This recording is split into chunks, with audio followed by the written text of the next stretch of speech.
Dios les bendiga esta mañana a todos. Es una bendición estar en la casa del Señor, poder honrar al Señor también con nuestra alabanza, con nuestras ofrendas y con todo lo que el Señor ha puesto en nuestras manos. Yo quiero que usted disponga su vida este día para que sea el Espíritu Santo de Dios hablando a su corazón hoy. Hemos transcurrido durante este mes de octubre, ya hoy último, no solo último domingo, sino también el último día de este mes. Vemos la fidelidad de nuestro Dios en cada una de las cosas que ha pasado a lo largo de nuestra vida. Podemos decir, el Señor ha estado en control y todo ha estado bien. Amén. Yo quiero que me acompañe al Evangelio según San Mateo, Evangelio de Mateo en el capítulo 8, y vamos a estar leyendo versículo 23 en adelante. Mateo capítulo 8, verso 23 en adelante. Y dice la escritura así: y entrando él en la barca, sus discípulos le siguieron. Y he aquí que se levantó en el mar una tempestad tan grande que las olas cubrían la barca, pero él dormía. Y vinieron sus discípulos y le despertaron diciendo: Señor, sálvanos, que perecemos. Él les dijo: ¿por qué teméis, hombres de poca fe? Entonces levantándose reprendió a los vientos y al mar, y se hizo grande bonanza. Y los hombres se maravillaron diciendo: ¿qué hombre es este que aun los vientos y el mar le obedecen? Señor y Dios, en esta mañana te pedimos que toques las fibras más profundas de nuestro corazón. Que tu palabra, Señor, que será expuesta sea, oh Dios, esa espada de dos filos, Señor, que pueda bendecir nuestra vida. Háblanos, Dios, cámbianos, moldéanos a tu imagen, Señor. Hoy disponemos la mente y el corazón para que tú hagas esa perfecta obra en medio de nosotros. En el nombre poderoso de Jesús. Amén y amén. Hoy terminamos nuestra serie Todo va a estar bien. Y si usted hace un pequeño recorderis de lo que han sido las 4 semanas previas, se acordará que iniciamos con el tema llamado el bien oculto. Después hablamos acerca de un tema que lo titulamos encadenados. Vimos cómo en medio de la noche más oscura y de la situación más terrible, cuando nosotros creemos y confiamos en el Señor, todo al final sale bien. Y hemos visto semana a semana y hemos evolucionado, hemos avanzado en este proceso. Y el día de hoy el Señor tocaba mi corazón esta semana para hablar acerca de este tema que lo titulamos sobre las olas. ¿Y por qué sobre las olas? Porque pensaba yo en algunas de las áreas de mi vida en las que puedo yo sentir temor. Y si yo soy sincero con cada uno de ustedes, una de las cosas que a mí me da temor es el mar abierto. Y aunque sé que en algún momento de mi vida voy a tener que enfrentar ese temor, no deja de tocar ahí esas fibras del temor adentro de mi vida cuando veo ciertas películas. Por ejemplo, las películas que tienen tiburones yo no las puedo ver porque me producen miedo, y entonces, como yo no soy masoquista, no me pongo a ver esas cosas. Y pensando en esto, pensaba en esos medios de transporte, cuáles son esos medios de transporte más seguros. Cuando miramos las estadísticas nos dicen que el transporte más seguro alrededor del mundo es el avión. Sin embargo, hay personas que le temen a volar. Si somos sinceros, creo que no solo algunos, muchos le tenemos miedo a volar. Porque puede que nos montemos en un avión y aparentemos que no pasa nada, pero por dentro, cuando empieza a sentirse la turbulencia, como que, uy, es que estoy en el aire. ¿Quién me está sosteniendo? Nadie. Y pensamos por un momento, ¿y si se cae el avión? Y a veces pensamos que es más seguro andar en el vehículo porque estás sobre la tierra. Pero estadísticamente hablando, es más seguro viajar en avión. La probabilidad de que una persona muera en un avión es 1 en 60 millones. Eso es lo que dicen las estadísticas. Ahora, el segundo medio de transporte más seguro es el barco. La probabilidad de que una persona muera en un barco es 1 en 6 millones. Imagínense. Sin embargo, aunque los que han viajado en estos cruceros dicen, no, eso es muy rico, eso no se siente nada, habrán momentos en donde las olas tienen que golpear tan fuerte que uno tiene que sentir que está sobre el mar. Y en algún momento uno puede sentir un poquito ese tema. Ahora, en la lectura bíblica que hacíamos al inicio, veíamos cómo el Señor Jesús le dice a sus discípulos, hey, pasemos al otro lado. Pasemos al otro lado. Es decir, lo que el Señor está proyectando, planeando, no es morir en medio del lago. Lo que el Señor había proyectado es, hey, vamos de esta orilla y vamos a pasar a la otra orilla. Como muchas veces Dios nos habla a nosotros acerca de cosas que quiere hacer en nuestra vida y nos proyecta, nos da un sueño, nos da una meta a donde debemos llegar, pero no nos dice todo lo que va a suceder en el proceso.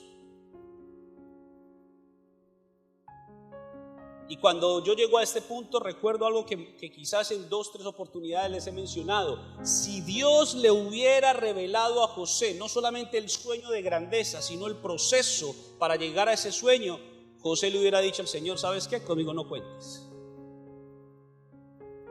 Porque ¿quién quiere sufrir lo que José sufrió? Ninguno. Sin embargo, lo que Dios le mostró a José fue un sueño en donde en el sueño interpretado José iba a ser alguien muy importante, más que sus hermanos y aún más que sus padres. Ese fue el sueño. Pero Dios no le reveló a José cuál iba a ser el proceso, las etapas que iba a tener que vivir, sino que José tenía que ir descubriendo paso a paso esas situaciones. Jesús le dice a los discípulos, vamos al otro lado, pero no les dice, pero les voy a advertir que en el medio del lago va a haber una tormenta, así para que no se asusten. No les dice nada, simplemente les dice que entrando en la barca con sus discípulos, les dijo que pasaran al otro lado. Eso lo vamos a encontrar en Marcos capítulo 4 verso 35 y en Lucas capítulo 8 verso 22, que son los pasajes paralelos. Ahora, cuando leemos Lucas nos da otros detalles. Y por ejemplo nos dice que Jesús estaba durmiendo en la popa. ¿Cuál es la popa de un barco? Pues yo no sabía. Tuve que mirar, voy a mirar en dónde queda la popa de un barco, y me di cuenta de que la popa queda en la parte de atrás. La parte de adelante se llama proa, la parte de atrás se llama popa, mi parte izquierda es babor y esta parte derecha estribor. Y eso es interesante, porque en la parte de atrás pareciera ser que no se sienten las olas, porque las olas golpean, dependiendo de la dirección, contra la parte frontal del barco y lo sacuden de tal manera que en la parte de atrás es donde menos se sienten las olas. Qué interesante eso. Obvio que Jesús, en la humanidad de Jesús también habitaba la deidad de Dios, y Jesús ya sabía lo que iba a pasar. Jesús ya sabía que iba a haber una tormenta, y él ¿qué hizo? No, yo me voy a acomodar en el mejor lugar porque yo voy a dormir. Vamos a ver qué van a hacer estos muchachos. Y entonces dice que cuando entraron en la barca se levantó en el mar una gran tempestad. Y fue tan grande la tempestad, mire lo que dice Mateo, que aún las olas cubrían la barca. Y se supone que los barcos tienen que estar sobre las olas, no que las olas estén sobre la barca. Cuando miramos esto es una analogía de lo que es nuestra propia vida. Porque en nuestra propia vida el Señor nos ha comisionado para que cumplamos un propósito, y yo no sé cuál sea su propósito. Usted individualmente debe descubrir cuál es ese propósito de Dios con usted. Pero en el proceso usted se va a encontrar con ciertas tempestades. Se va a encontrar con ciertos momentos en donde las olas pareciera que cubrieran su propia vida. Y cuando hablo de olas me refiero a los problemas, dificultades, situaciones que no quisiéramos que vinieran a nuestra vida, pero que indiscutiblemente pueden venir. Y llega un momento en donde sentimos que el problema es más grande que nosotros mismos. Es más, muchas veces como cristianos pensamos que el problema es más grande que aún Dios. Porque hemos orado y le hemos pedido al Señor, ayúdame en esto, o respóndeme esta petición, o haz este milagro en mi vida, y no vemos que responda. Y pareciera ser que al no responder Dios es porque el problema o la situación es mucho más grande que Dios. Y veíamos la semana pasada en el tema que Dios está haciendo algo bueno, que lo que nos permite nosotros descansar en que Dios está haciendo algo bueno es en su fidelidad, y que su fidelidad hace parte de sus atributos, que no cambia, que Él es el mismo. Y entonces dice que las olas cubrían la barca, sin embargo Jesús estaba durmiendo. ¿Puede usted dormir cuando tiene problemas? ¿O es usted de esas personas que el sueño se le va cuando tiene problemas? Porque cuando usted no puede dormir por un problema que está en su vida, eso es una de las evidencias de que realmente no confías en Dios. Porque cuando uno aprende a confiar en el Señor, no es que se le olvide el problema, no es que el problema desaparezca, pero la confianza en Dios es más fuerte, que nos lleva a tener paz en medio de cualquier tormenta que podamos estar enfrentando. Y Jesús dormía, aun cuando las olas se levantaban y amenazaban con anegar el barco, amenazaban con hundir el barco. Y entonces los discípulos vienen y le despiertan abruptamente, violentamente, lo despiertan y le dicen: Jesús, maestro, por favor, cuídanos, nos vamos a morir, sálvanos. Se despierta Jesús y entonces lo primero que dice, mire lo que dice el Señor, versículo 26. Él les dijo: ¿por qué teméis, hombres de poca fe? ¿Por qué teméis? Porque Jesús les había dicho: hey, vamos a pasar al otro lado. Ahora, esta pregunta es importante en el contexto de lo que había sucedido antes, porque cuando usted mira los versículos previos, no solamente en Mateo, sino en Marcos y aún en Lucas, se dará cuenta de que una de los sucesos que acontecieron previamente a esto que estaba sucediendo aquí fue, entre otras cosas, el Sermón del Monte. Vemos capítulo 5, capítulo 6 y capítulo 7 de Mateo, el Señor hablando acerca de una cantidad de cosas. En el capítulo 6 nos habla acerca de la importancia de la oración y de cómo debemos orar. Pero también nos habla en el capítulo 6 del versículo 25 en adelante acerca de cómo Dios tiene cuidado de nosotros por encima de las aves, por encima de las plantas, por encima de todo. Dice que nosotros somos más importantes que todo lo demás. Pero acá en el capítulo 8, previamente, Jesús está diciendo que después de que había alimentado a una multitud, viene alguien y le dice: maestro, ¿sabes qué? Yo te quiero seguir. Y entonces Jesús le responde: ¿sabes qué? Las zorras tienen guaridas, las aves del cielo nido, pero el Hijo del Hombre no tiene dónde recostar su cabeza. Y otro le dijo: Señor, permíteme que vaya primero y entierre a mi padre. Jesús le dijo: sígueme, deja que los muertos entierren a sus muertos. En pocas palabras, Jesús les estaba diciendo: ¿saben qué? Seguirme a mí no es fácil. Seguirme a mí es algo muy difícil.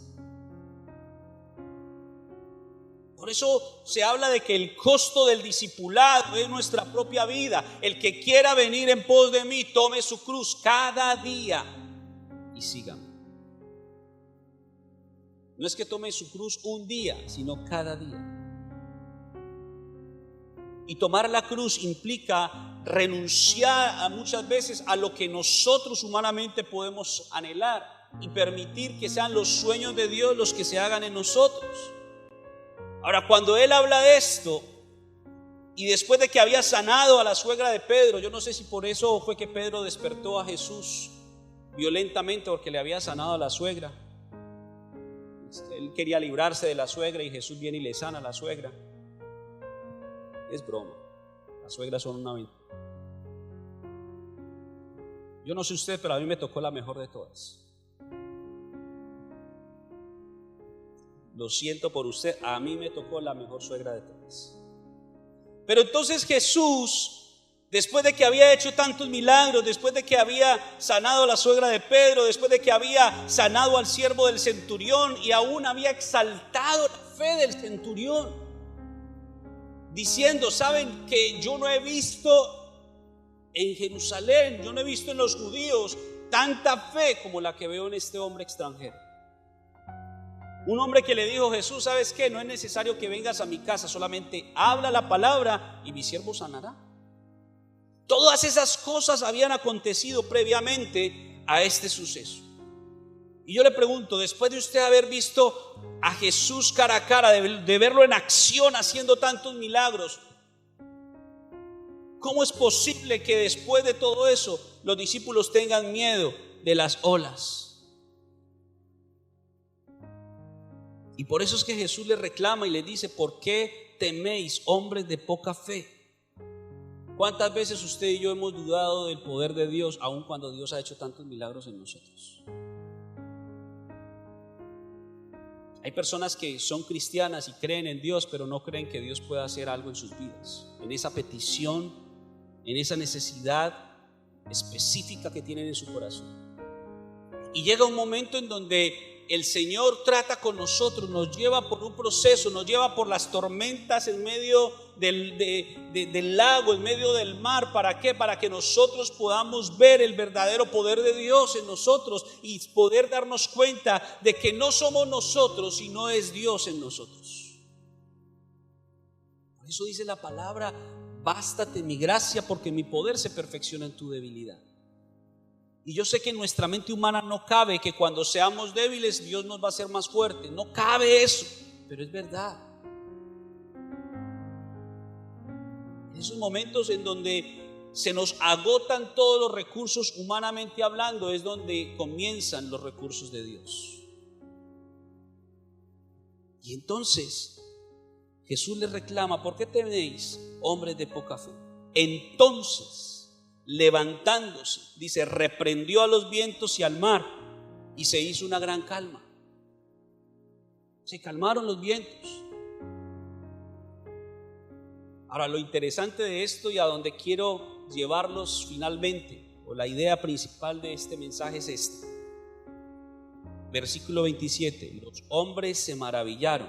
¿Quiénes estaban con Jesús en la barca? Los discípulos, los más cercanos. Ahora, en el relato de Marcos nos da otro detalle y dice que no solamente estaba una barca, sino que habían varias barcas.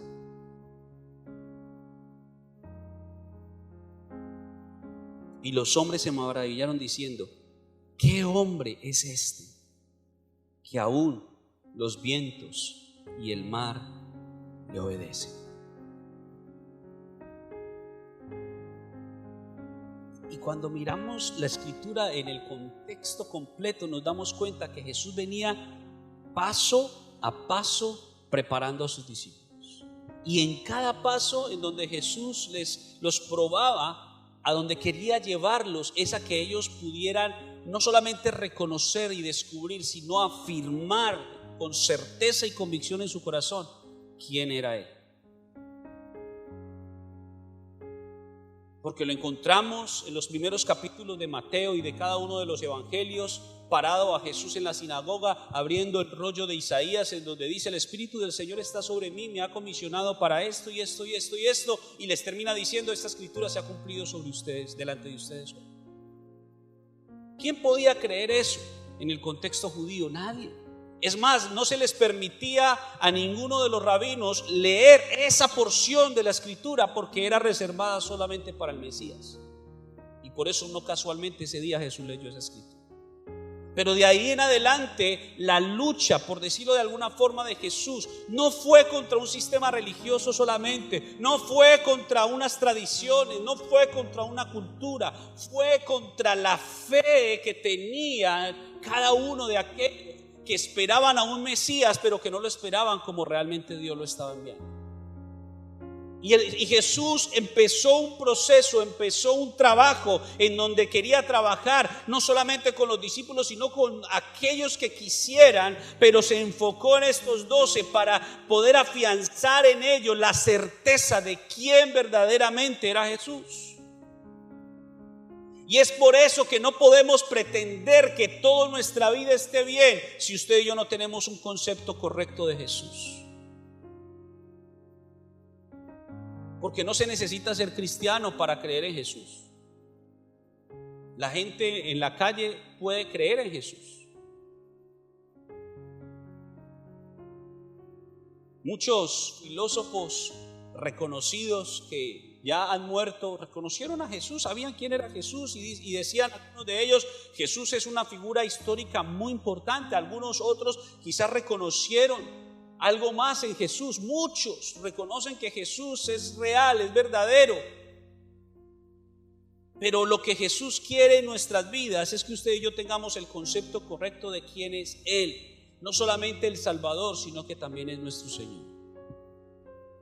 Y entonces, como Él es Señor, Él es el dueño de todo. Él es el dueño de todo. Y como Él es el dueño de todo, Él puede hacer lo que quiera, cuando quiera, como quiera y con quien quiera, porque Él es el dueño. Y entonces viene esta situación para mostrarles a los discípulos quién verdaderamente era Él. ¿Por qué? Porque al otro lado se iban a encontrar con otro desafío. Al otro lado se iban a encontrar con algo que no habían vivido hasta ese momento. Y no era algo, no era cualquier cosa, no era algo sencillo. Era algo muy fuerte, espiritualmente hablando. Porque al otro lado era una región llamada Gadara. Una región extremadamente pecadora. Y lo primero que se iban a encontrar era con una muy buena bienvenida. Cuando llegaron a la otra orilla, se encontraron con un hombre endemoniado. No tenía 1, 2 o 3 demonios, tenía una legión.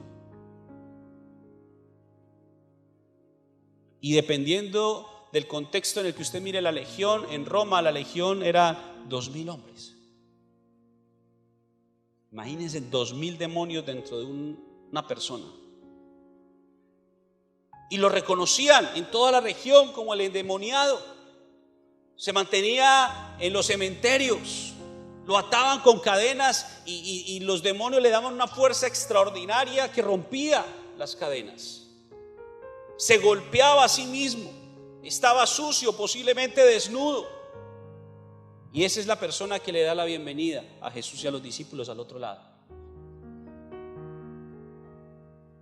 Pero miren la declaración de los discípulos cuando Jesús calma la tempestad.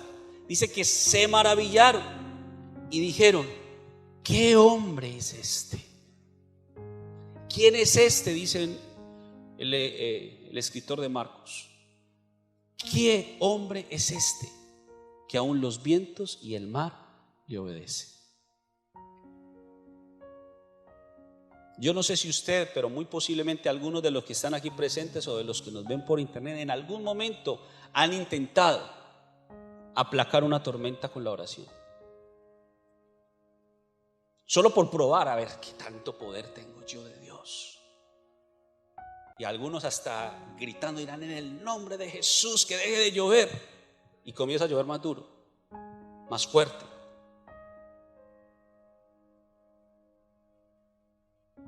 Porque no se trata de nosotros, se trata de Dios. El poder no es de nosotros. En nuestras iglesias pueden ocurrir muchos milagros, pero ninguno de los milagros vienen de nosotros, ni de quien impone las manos, ni de quien ora. El poder es de Dios. Y es Dios el que hace.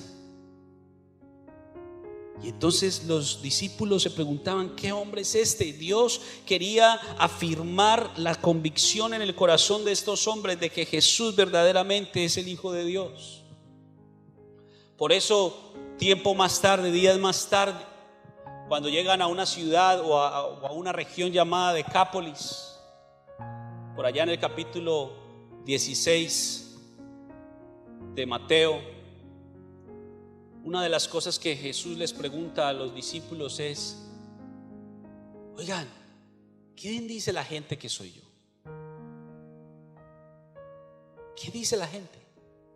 Y empiezan a responderle: algunos dicen que tú eres Elías, otros dicen que eres Jeremías, otros que eres alguno de los profetas. Pero lo que realmente le interesaba a Jesús es: ¿y ustedes? ¿Quién dicen que soy yo? ¿Ustedes quién creen que soy yo? Y si usted lee la escritura con detenimiento, se va a dar cuenta que en varias oportunidades lo que Dios hace a través de Jesucristo es confrontar la creencia del corazón de los discípulos de quién era Jesús, como Dios lo hace hoy día. Porque no podemos hablar de que todo está bien si no tenemos el correcto conocimiento de quién es Jesús para nosotros. Jesús no es tu sirviente que hace lo que tú quieres. Jesús no es el genio de la lámpara al que acudes a pedirle un deseo. No, Jesús es el Señor.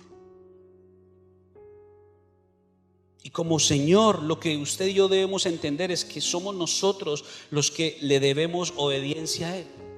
Ahora, Jesús no es ese Señor tirano, autoritario, que quiere solamente imponer su voluntad porque sí. No, la palabra nos enseña que la voluntad de Dios es buena, es agradable y es perfecta. Es decir, que aunque Él quiere que hagamos su voluntad, lo que quiere es que la hagamos porque en su voluntad hay bendición para nosotros. Pero en esta tempestad se nos revela la fragilidad de la fe de los discípulos, que se levantó una tormenta y disipó todos los milagros que Jesús ya había hecho previamente. ¿Cuántas veces en tu vida, reflexiona por un instante, cuántas veces en tu vida tu fe se ha disipado, ha desaparecido, aun cuando Dios ha hecho tantos milagros en ti? Y es por eso que una de las sugerencias o de los consejos que yo le puedo dar es que nunca deje de recordar lo que Dios ha hecho en su vida. No miramos el pasado para anhelar el pasado ni para regresar al pasado, pero miramos el pasado de cuando en cuando para darnos cuenta de dónde Dios nos ha sacado, cuál es el proceso que Dios ha llevado en nuestra vida y cómo el Señor nos ha ayudado. Usted y yo estamos aquí hoy solo por la pura misericordia de Dios. No porque usted se quiso levantar, ponerse la mejor ropa y venirse a la iglesia. No, estamos aquí por la pura misericordia de Dios. Tenemos lo que tenemos solo por la gracia de Dios, porque Dios ha sido bueno, sigue siendo bueno. ¿Qué hombre es este que aún los vientos y el mar le obedece? Tremendo. Lo que Dios quiere hacer en nosotros es mucho más grande de lo que usted y yo imaginamos. Y aunque las olas amenacen con anegar o con hundir nuestra barca, usted y yo debemos ser de los que confiamos en Dios, de los que creemos que no importa la tempestad que tan violenta pueda ser, pero vamos a estar de pie, porque si Jesús le dijo a los discípulos vamos al otro lado, es porque al otro lado van a llegar. Si Jesús te ha hablado y te ha dicho mira, te voy a llevar a este punto, a ese punto tú vas a llegar, pero tienes que luchar contra viento y marea para que no dudes en tu corazón de lo que Dios quiere hacer en tu vida.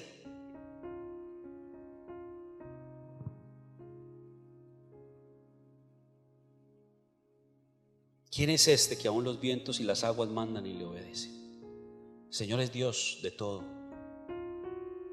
Hermano, yo no sé cuál sea la petición o la necesidad que usted tenga y que quizás en algún momento ha pensado que es más grande que Dios. No, yo vengo para decirle: Dios es más grande que cualquier cosa. No se lo digo solo de palabras, se lo digo porque lo he vivido, porque soy testigo de eso. Porque a donde estamos mi familia y yo, no es por nuestros méritos, es por la gracia de Dios. Lo que hemos alcanzado, lo que hemos logrado, no es por nuestros méritos, es por la gracia de Dios.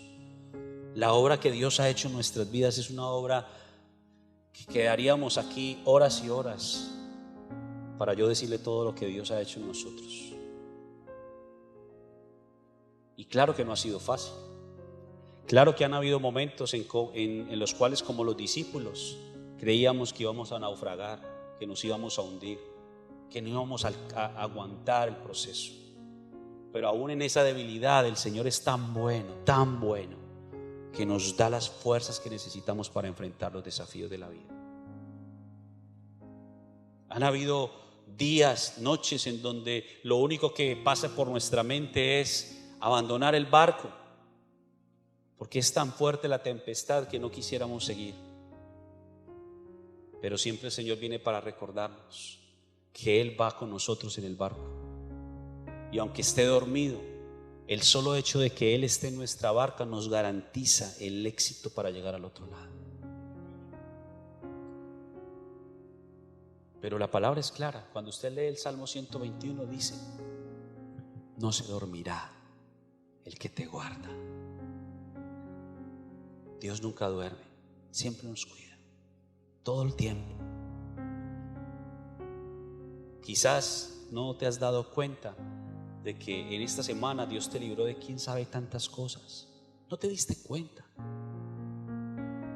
No te diste cuenta que Dios envió ángeles a tu alrededor a que te protegieran de algo que te iba a pasar. Porque el enemigo está constantemente queriéndonos destruir y atacar. Y aunque no lo veamos con nuestros ojos físicos, espiritualmente Dios está estableciendo un vallado en nosotros. Venías conduciendo y de pronto tuviste el microsueño, te dormiste por un segundo y en ese segundo te pudiste haber matado. Pero algo sucedió en donde el Señor obró para que te despertaras, no chocaras. Te ibas a resbalar por ese lugar por donde estabas caminando y te ibas a golpear la cabeza. Posiblemente ibas a morir, pero Dios te guardó de eso. Quizás alguien que tiene su corazón oscuro quería hacerte daño, pero Dios te dijo: no te vayas por este lugar, cambia de ruta hoy. Y esa fue la obra de Dios para guardarte de algo que te iba a pasar. Yo no sé, estoy hablando de ejemplos que pudieran suceder. Yo no sé, pero lo que sí sé es que Dios nos guarda todo el tiempo, de que Él no descansa, sino que Él quiere hacernos bien. Él quiere que usted y yo podamos entender quién verdaderamente es Dios, quién verdaderamente es Jesús, que podamos tener el concepto correcto de Jesús en nuestras vidas. Y que al entender eso, usted y yo podamos resistir cualquier tormenta que se pueda levantar contra nosotros. No importa qué tan grandes sean las olas, el Señor nos va a librar de ellas. Si tenemos que aprender a surfear, vamos a aprender a surfear, pero vamos a estar por encima de las olas. Porque Dios no determinó que íbamos a morir ahogados en el mar de nuestra vida, sino que Dios determinó que nos iba a llevar al otro lado. Amén. Vamos a ponernos de pie, vamos a dar gracias a Dios.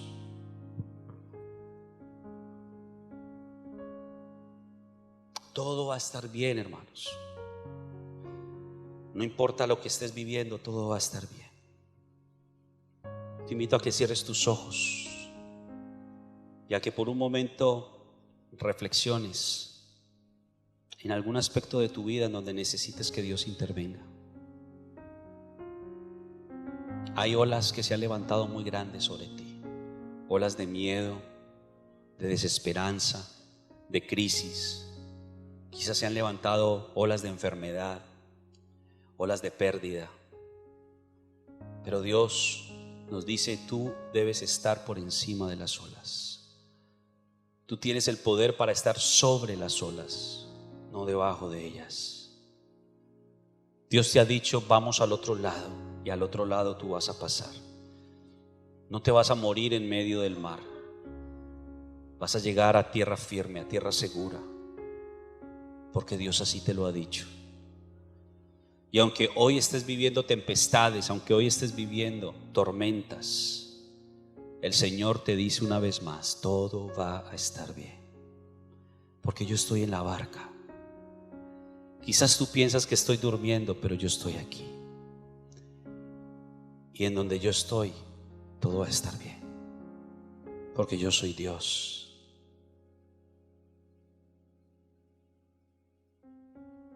Gracias te damos, Dios. Hoy te bendecimos, hoy te adoramos. Te damos gracias por esta palabra que tú nos regalas hoy. Gracias porque sabemos que sin importar los sucesos de nuestra vida, sin importar el tamaño de las olas o las tormentas que se levanten, todo va a estar bien. Gracias, gracias te damos, Señor. Te damos la gloria, la honra, la alabanza. Hoy te pedimos, Señor, que tú obres en nosotros esa voluntad que es buena, agradable y perfecta. Llénanos de ti, Señor, cada día. Llénanos de ti cada día, Señor. Dice la palabra, porque yo te tomé de los confines de la tierra, porque de tierras lejanas te llamé y te dije, mi siervo eres tú. Te escogí, no te deseché. No temas, porque yo estoy contigo. No desmayes, porque yo soy tu Dios que te esfuerzo. Siempre te ayudaré, siempre te sustentaré con la diestra de mi justicia. Porque yo soy Jehová tu Dios, quien te sostiene de tu mano derecha y te dice, no temas, yo te ayudo. He aquí que todos los que se enojan contra ti serán avergonzados y confundidos. Buscarás a los que tienen contienda contigo y no los hallarás. Gracias, Dios. Hoy te damos a ti la gloria, Señor. Gracias por tu palabra que siempre nos da aliento. Gracias por tu palabra que siempre viene para confrontarnos, pero también para enseñarnos.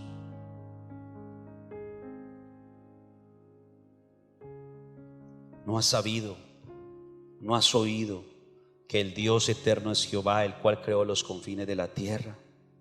No desfallece, ni se fatiga con cansancio, y su entendimiento no hay quien lo alcance. Esta palabra es para ti. Yo no sé quién necesita esta palabra, pero dice el Señor que Él da esfuerzo al cansado, multiplica las fuerzas al que no tiene ninguna.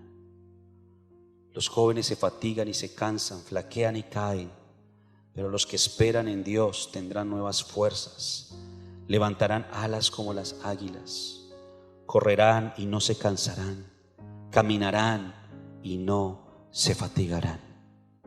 Dios te da esfuerzo en este día. Dios te da un nuevo aliento en este día. Dios te da esta palabra de promesa para que tú la tomes para ti hoy, para que esta palabra te sustente en medio de los momentos que puedas estar viviendo, para que tú creas que Dios no te ha dejado, que Dios no ha corrido a alejarse de ti. No, al contrario, Dios tiene sus brazos abiertos para recibirte, para ayudarte. Si te sientes solo, si te sientes sola, si has sentido esa soledad tan fuerte dentro de ti, hoy el Señor te dice, yo estoy contigo. Si has sentido que las fuerzas se te van, el Señor dice, hoy yo te esfuerzo, hoy yo te doy un nuevo aliento, hoy yo te doy nueva fuerza, aun cuando no tienes nada de fuerzas. Hoy yo te doy nuevas fuerzas. Hoy yo te doy una nueva inyección de fe. Hoy yo fortalezco tu fe para que tú creas que yo tengo el poder para cambiar cualquier situación en ti. Señor, gracias. Honor, gloria y alabanza sea solo para ti. Te adoramos y te bendecimos en el nombre de Jesús. Amén y amén.